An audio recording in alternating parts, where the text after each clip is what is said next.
Good morning, Jason Renault with the Alternative Mobile Services Association, and this week's AMSA Talks has Andrea Smith from DWIHN, the Detroit-Wayne County Integrated Health Network. Welcome, Andrea. Hi, thank you so much for having me. Well, we're glad to have you.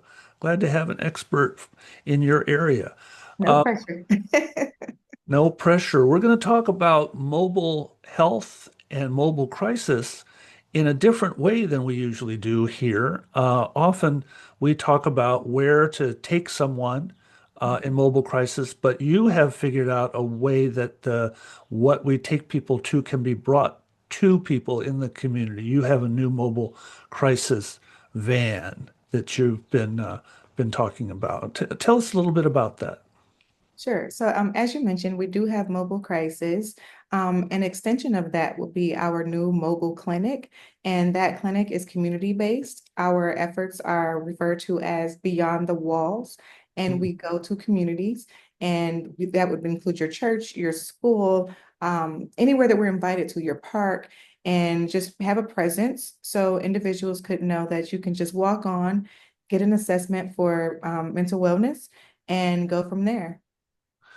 So that's the unusual part, is we've seen lots of mobile clinics and mobile vans for physical health, podiatry, eye exams, high blood pressure, but this is a mental health component. Tell us about how that came about. Yeah, so we know that based on the population that we serve here in Wayne County, Michigan, where we're the largest county in our state, the city of Detroit is in our county, and there's high need, and a lot of the barriers that have been expressed have been transportation. So I'm a person who always tries to think about, how can we remove barriers? And there was an opportunity to apply for funding. And instead of just focusing solely on mobile crisis, I said, okay, what can we do before someone is in a crisis? If we, focus on preventive services, we can relieve some of that burden on the crisis system as well. And so it was just looking at how can we augment services that we already offer and do them in a way that's more community centered and community focused, and going directly to the people. And so what are the services specific to this van? Do you have a clinician? Mhm. Yep. So we have a clinician and we have a peer support staff who will work together.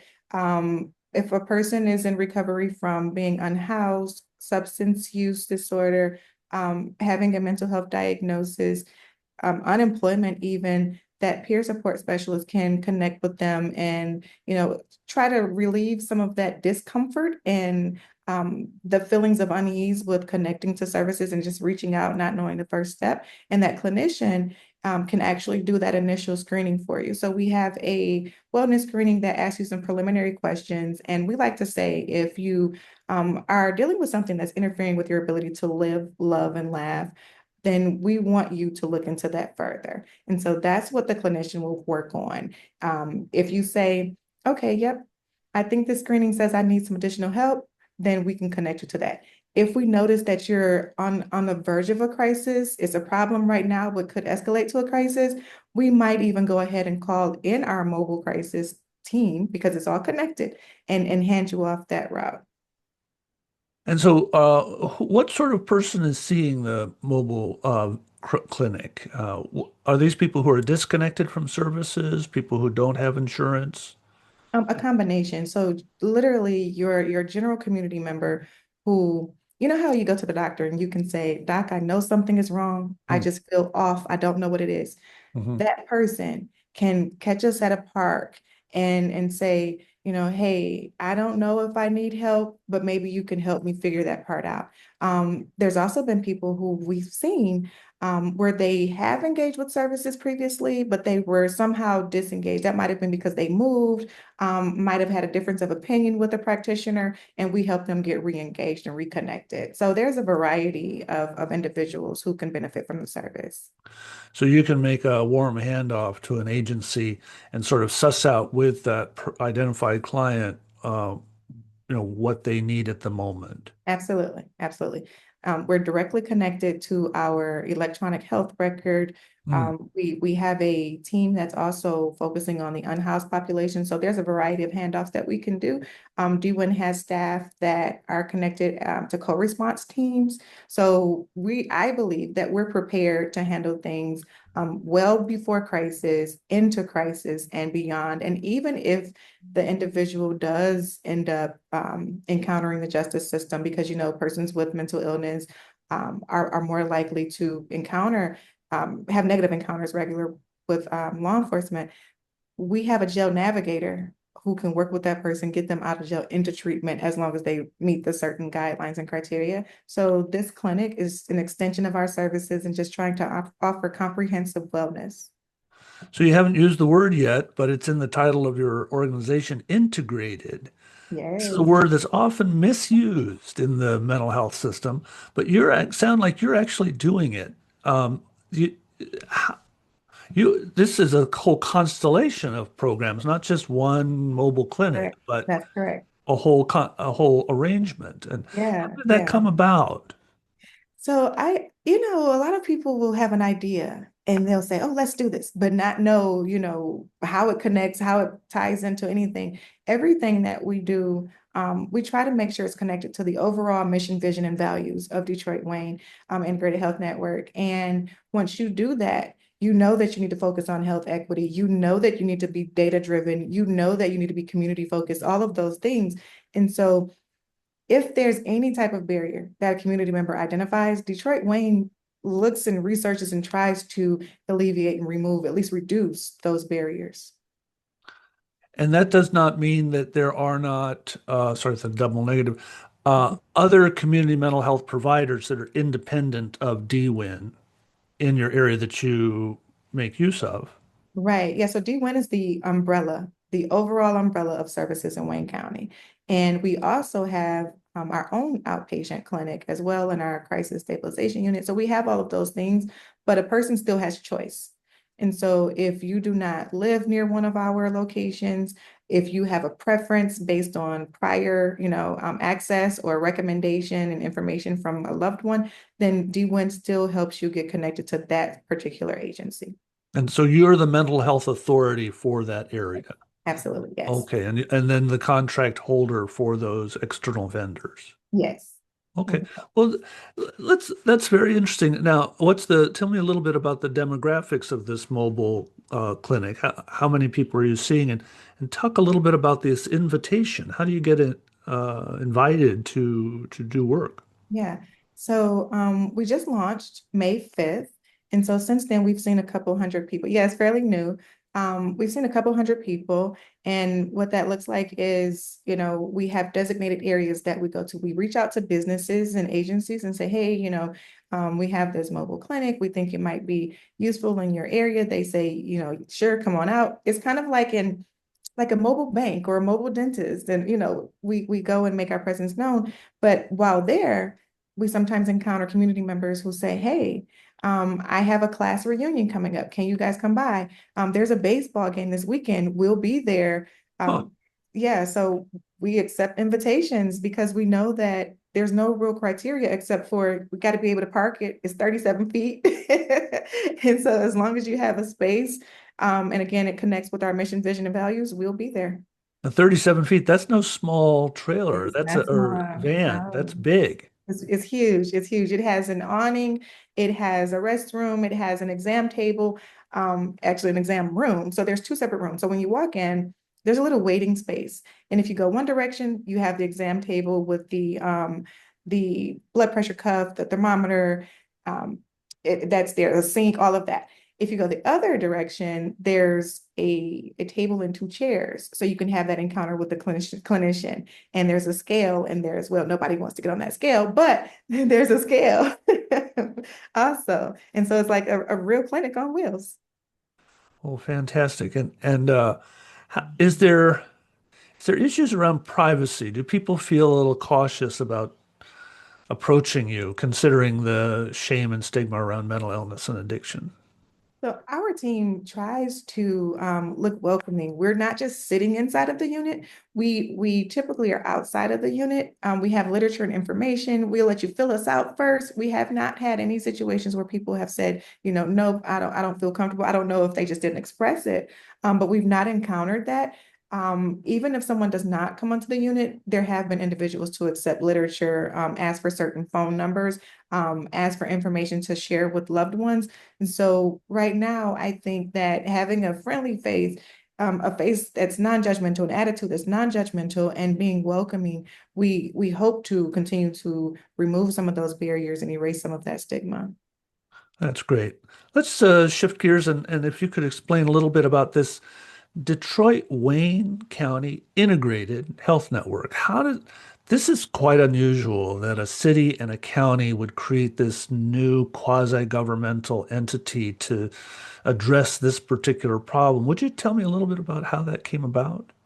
Sure. So there was a charter that occurred in 2013, and based on the population of Wayne County, so the size of Wayne County, we were eligible to be an independent authority.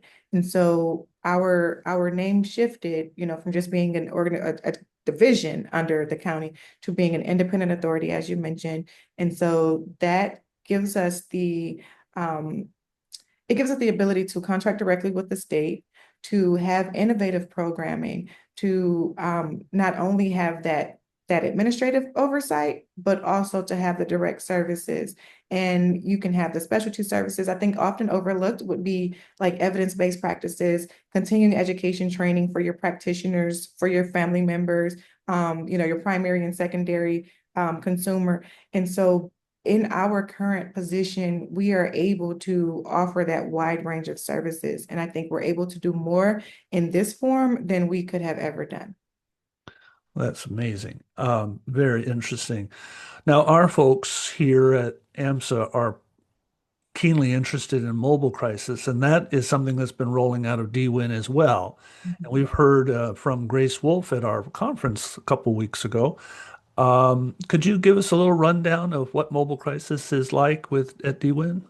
Yeah, sure. So um, I feel like we are a resource-rich county, and our mobile crisis teams, they are 24/7 in their operations, available to your general community member, to law enforcement. They do well-being checks, any type of support that you need. Again, if you just don't know exactly what it is, it's fine to call that mobile crisis team, and they will come to the home, they will come to the business, they will come to, if a community member calls and says, hey, I see someone in the street, which has happened, because of concern, the mobile crisis team will respond to that individual and that request. And with the mobile clinic, if there's an individual who's in or approaching crisis, we will also do a warm handoff to our mobile crisis team as well. And then there's also our co-response, which is Mm. different. It's our law enforcement partner and a behavioral health specialist. But we want to reduce police involvement when we can. And so even if one of our co-response teams responds, then we can still call mobile crisis and they can come take over the scene once it's safe. How is your mobile crisis team dispatched? We have a dispatch center. And so you just call the designated line for that, and they'll ask you some questions, get the information, and they'll come out to you. So DWIN has a direct dispatch line. And so is there a plan to be dispatched at some point through 911 or 988 or something like that? I'm not sure right now. I know that there have been different things that have been discussed. Hmm. With Wayne County being so large, we Yeah. try to have, yeah, coverage across the whole county. And so each of our townships and cities in Wayne County has its own police agency, but some of Mm. them have like a combined dispatch. And so it's not as clear cut as some other areas might be. But we definitely have a strong working relationship with law enforcement. We thought there's going to reform the police, but it turns out we're going to have to reform 911 as well. Oh Yeah. my, oh my. And we're working on that though. So It's so, I thought the police were complicated. Then I realized, oh, the mental health system is far more complicated than the police. And then I meet the 911 system, and that's far more complicated than the mental health system. it's complicated, but Oh, we have behavioral health specialists there too in some of the locations in Wayne County. so they can get that handoff from a call taker. Um, Oh, if it's a, an emergency situation that is behavioral health related as opposed to, another community situation. And sometimes they can verbally de-escalate without even sending out the police. so those are embedded clinicians embedded Mhm. in 911, Yes. getting calls, taking calls, Mhm. basically, Mhm. and resolving them so police don't have to go out to that location. That's correct. Or maybe assessing that someone does, like correspondent That's team. correct too. There's been so say there's a suicide in progress, and I've Uh, experienced this. So before launching anything, I tend to try it. And so I actually took uh, 911 calls myself, and there was a call that came in, suicide in progress, meaning that someone has expressed to the call taker that they are actively attempting to take their own life. And my job was to check our medical record to see if the person had a history with DWIN. DWIN, when I say that, I mean the public system in Wayne County. Um, See if there was anything that I could use in there to connect with that person, to let them know that we were attempting to get them that help. And then I had to stay on the line, make notes in the system that the officers could see and dispatch could see, and try to continue to verbally de-escalate until police arrived. So there are situations that occur like that. well, it sounds like these projects are all quite interestingly managed. Can you tell us something about the leadership of DWIN? Sure. So DWIN has a new CEO, fairly new CEO.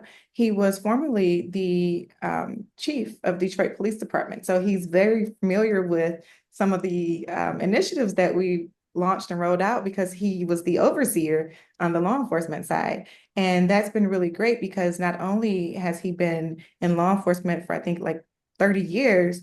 I hope I didn't date him. It might be less than 30, but I know it's more than 20.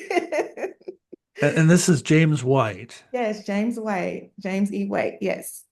And he's also a mental health counselor. So he has that good combination and that passion to do well by citizens and individuals in Wayne County. That's an interesting.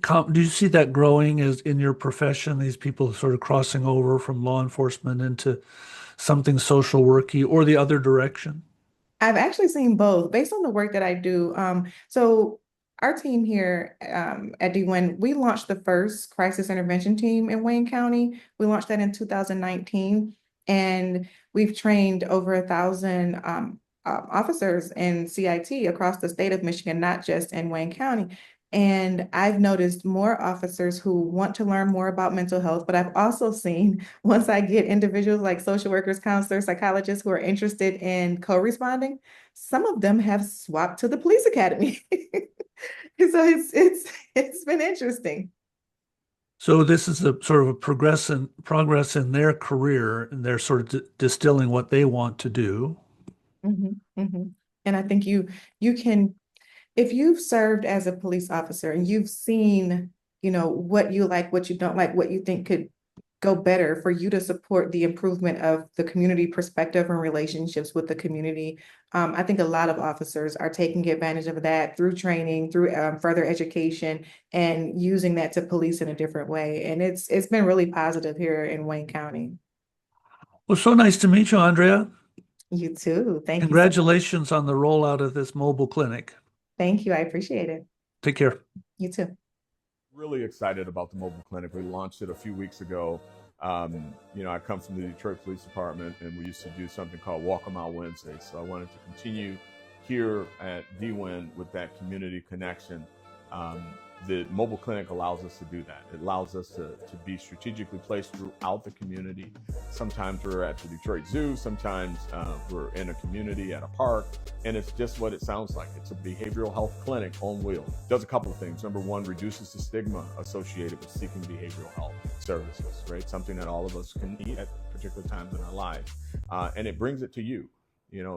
No more obstacles to getting to us. We're in the community. You can get on that vehicle and get the services that you need, get direction that you need. Even if the services aren't necessarily what you need at the time, you may have questions about someone that you love or know that needs services in the future. And we have people that are educated and have the information there on mobile clinic to provide you that information, get you where you need to be.